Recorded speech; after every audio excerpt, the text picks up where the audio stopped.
Hey, good morning, everybody. It's Mike. It is Sunday, the 7th of December. This is your week ahead video. I'm doing this for free this week. I was going to do charts set up, and I started looking. I'm like, nothing's changed. We went nowhere last week, and I'm going to go over what I like this week, depending upon what happens with the Fed. So, no matter what you're thinking about here this week is all about Wednesday. At 2 o'clock on Wednesday, we're going to get the Fed announcement with the Treasury statement, and then we're going to get the press conference at 2:30. The market has baked in a 0.25 rate cut.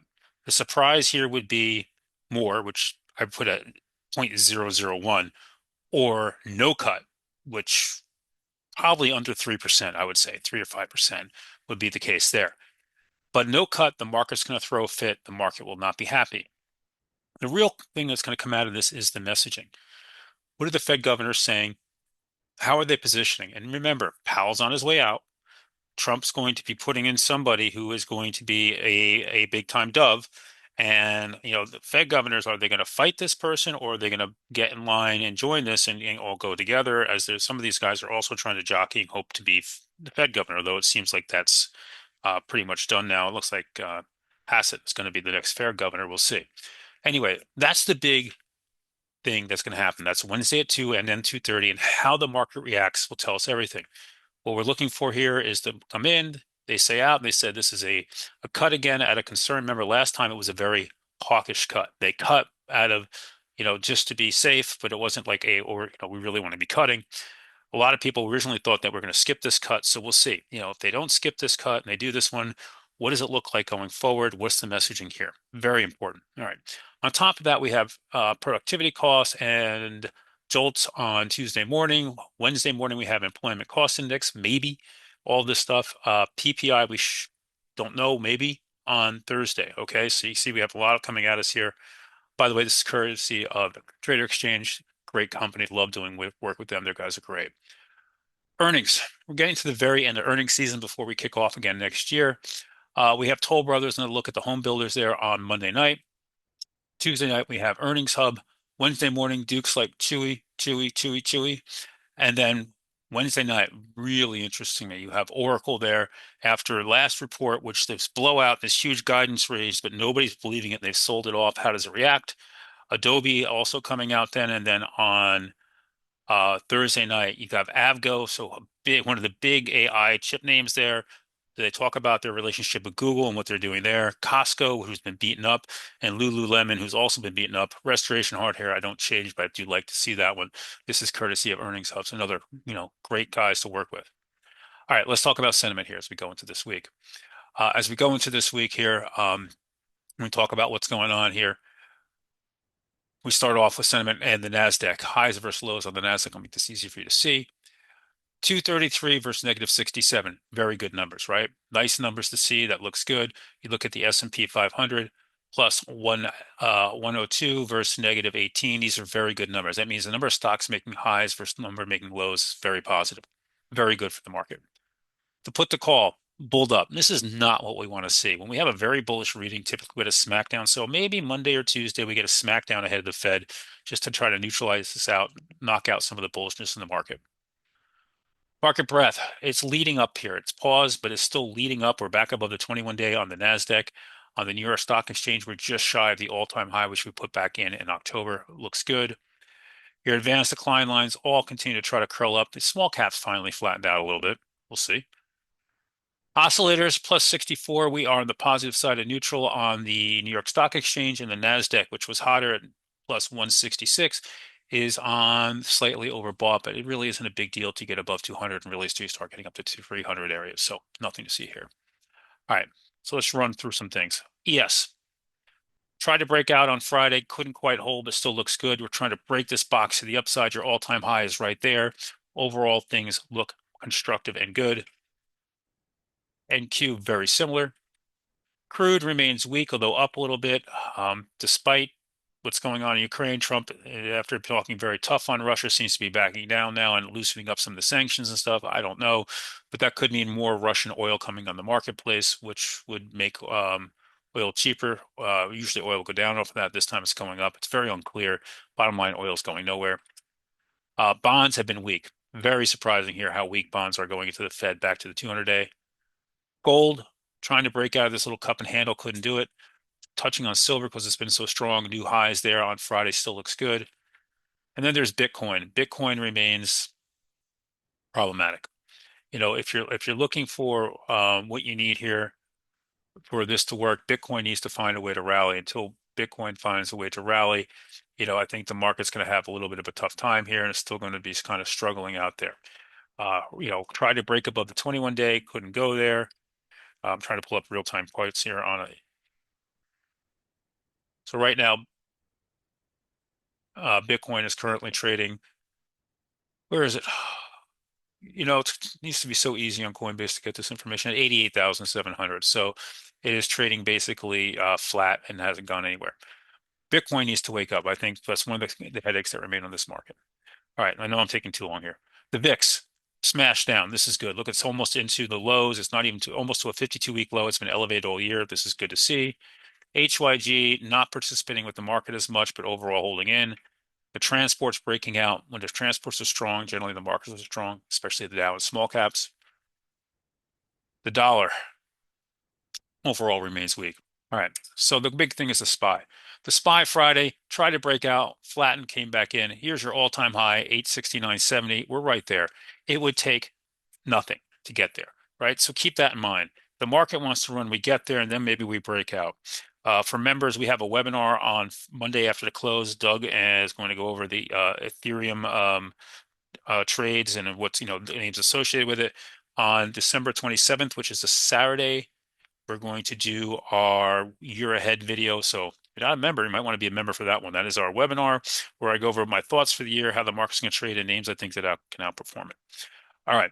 So market up here. If we cannot hold, watch the 8, then the 21 day, but overall market looks strong.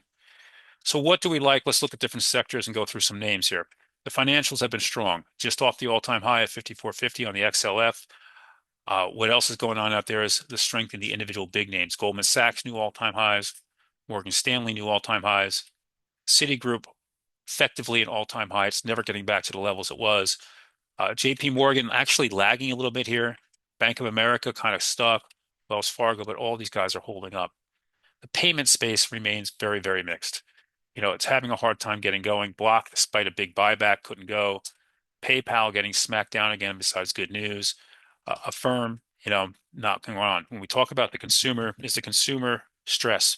Yes, the consumer stress. But right now, they're looking around, they're saying, well, if I look at my net worth because of my real estate, I'm really good. If the housing market comes in, the real consumer is really going to have a problem. But right now, they're finding other ways to find loans and they continue to buy. SoFi. I like SoFi. That was an offering of 1.5 billion that came out of nowhere, and the market has reacted to that and is really not sure what to think of it right now. To me, above 30, I really like it right here. See what it does. It needs to at least reclaim the moving averages. I know you guys like Open and Rocket. These guys are all holding in just fine. Energy. Energy woke up. By the way, we had a 2-for-1 split on the XLE, but it couldn't hold it.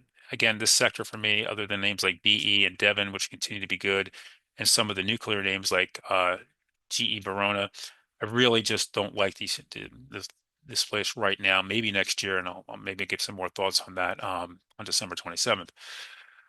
What else out there? Let's talk XBI and biotech. After a couple day bullback, it pushed right back up. This is where they're hiding here. They love this. Now, Lilly's pulled back here. I think Lilly ultimately be fine, but it had a big move. See if it holds a 21 day. If not, yeah, then you need to start looking down towards that 960 level. But we've seen big moves in names like was it Merck holding in, BMY, wasn't it, right? BMY, there it is. That's what I was thinking of. Nice breakout here, right? J&J is just pushed up to an all-time high and coming back a little bit. Gilead has bled off after hitting a new all-time high, but overall, this sector remains strong. I would look for little dips on it to buy back in. What else should we talk about? Let's talk about retail. Walmart has been looking like a tech stock. I mean, I don't want to chase this anymore. 1, 2, 3, 4, 5, 6, 7, 8 up days in a row, extended new all-time highs. Don't want to touch that, but looking good. Target holding in. We saw Kohl's have a nice move. I'd keep an eye on this one off the 8-day. AOE is another one. So some of the AEO, there it is, AEO, another one here. Watch to see if it holds that gap. Some good stuff there. We're getting some better than expected reports out of retail, and that's been helping the markets. China, I really still want nothing to do with. I know you guys hate me for this. I know for years you've been saying this, but look at these things gap all over the place. They're just not the place I want to be. I just don't like China. It's just not the place I want to be. All right, let's talk crypto names. Let's start off with coin. Coin can't wake up, right? Crypto's going to have to push. If crypto pushes, I love coin, especially above the 200-day at 281.73 and a close above that, and then back up to the 50-day. MSTR, still can't really wake up coming back down. I know you guys love the MNR. Again, still can't really wake up coming back down. Worries there for me, but we'll talk more about that. Doug's going to give us a lot on that coming up on Monday night after close. Clean Spark looks like one of the better miners out there, still holding strong. I know some of you guys like Hut, not much going on there. Mara and Riot just have not been the same since some of the other names came up. I consider Hood kind of a hybrid now. Hood is still one of my favorite names. I'm still long a couple of January calls. I had a nice move here, reclaimed the 50-day, but lost it on Friday. Make a decision there, but overall still looking good. I think this one needs to go back up, reclaim 140, then we'll see if it can go. Let's go over to some Dow names, some components. Boeing had a nice trade this week on that move to 50-day. It really needs to break the 50-day now. Two rejections there. If it does, you have a gap sitting up here at $200.13. Cat's been on a tear at new all-time highs. The airlines are kind of holding in, but not really doing much. Just not my focus there. The defense stocks, with us no longer supporting the Ukraine war, have really been kind of cooling off. Just not a lot going on there. The safety names like Pepsi and Coke and Colgate have all cooled off. So, a little bit change going on there as well. All right, how about we go over and we talk about the semis? The semis just off the all-time high on Friday, couldn't quite hold it, and this has been a tale of different names. Of late, they've rotated. It's been the AMATs of the world, new all-time highs. LRCX, again, just off of it. ASML, another one, just off the all-time high. These are people that provide the equipment. The NVIDIAs of the world, which we all love desperately, are just stuck. And I've talked about this now, and I want to say it again. A lot of people looking at NVIDIA, this is the classic digestion pattern. Came out, huge move, came up, and you take this blip aside, right? We're just kind of sideways. We cannot break above it. Do you still have a head and shoulders pattern? I could say, yep, you still have a little bit of a head and shoulders pattern, and they're still kind of working on that right shoulder. We'll see. AMD, another name we all know and love, kind of stuck, mostly holding this gap, came down into it, bounced back up. It needs to clear that 21-day and the 50-day. So if you're a fan of AMD, you need to clear these two levels, right? I'm going to talk about Intel. I hate talking about Intel. I hate Intel. I hate Intel, but doesn't matter. Company stock is showing strength, right? This is part of the Trump trade. All the money going into it and Trump behind them and trying to make them relevant again and having a stake in it through the U.S. government. As long as it holds the 8-day and it stays in the move for a new higher, nice move here to a new 52-week high. Avgo reports this week. We've seen some other names like onsemi go on absolute fire, pushing up. MRVL had a good report, hasn't gone anywhere, but has a nice bull flag, still looks good. ARM, not much. Qualcomm, not much going on here either, but holding in. The server market, Dell had a good report. It's up a little bit. It's not flying. I think it could go to the 50-day. SMCI, I still don't like this. I wouldn't trade it with your money. And HPE had a bad report, but they bought it back, which I think is interesting. Very telling back to the 50-day. So let's go over to some big cap tech. Let's start off with software. Start off with Palantir. Palantir here, back above the 50-day, right? This is good for us, good for the markets, back in play. Can it run back up? We'll see. You got a gap up there at 195. First stop would be 190. Then we'll see if we can get to there overall looking good. We talked about Oracle reporting on Wednesday. I mean, here's that last report, which on its surface was an absolute blowout. The guidance raise was through the roof. It was a great report. There was nothing not to like. And then as they started digging deeper into these contracts, they realized, one, the cost of building the infrastructure for these contracts was ludicrous. The margins were razor thin. And, some of these contracts, 300 billion here, 400 billion there, who knows if they're ever going to see that money?